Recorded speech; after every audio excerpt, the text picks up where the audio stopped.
ফেরাউন কেন নিজের স্ত্রীকেই হত্যা করেছিল? একটা সময় ক্ষমতার নেশায় অন্ধ হয়ে গিয়েছিল ফেরাউন। সে নিজেকেই সর্বশক্তিমান বলে দাবি করত, কিন্তু সেই প্রাসাদের ভেতরেই ছিল এক আলোকিত হৃদয়। তিনি হলেন বিবি আসিয়া। নীরবে গোপনে তিনি সত্যকে খুঁজে পেয়েছিলেন। যখন হযরত মুসা আলাইহিসসালাম আল্লাহর পথে দাওয়াত দিলেন, সবাই ভয় পেলেও আসিয়া ভয় পাননি।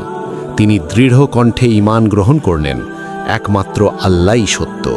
কিন্তু সত্য কখনোই জালিমদের সহ্য হয় না।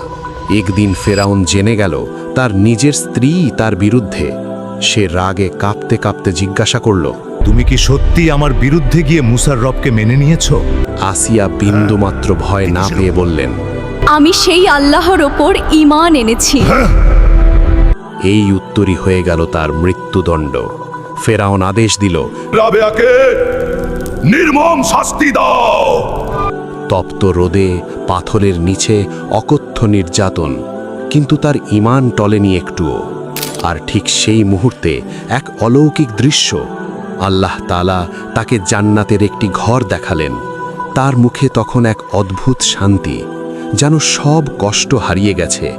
অবশেষে হাসি মুখে তিনি শহীদ হলেন, একজন নারী যিনি প্রমাণ করে গেলেন, সত্যের পথে থাকলে মৃত্যু নয়, বরং চিরন্তন সফলতাই অপেক্ষা করে।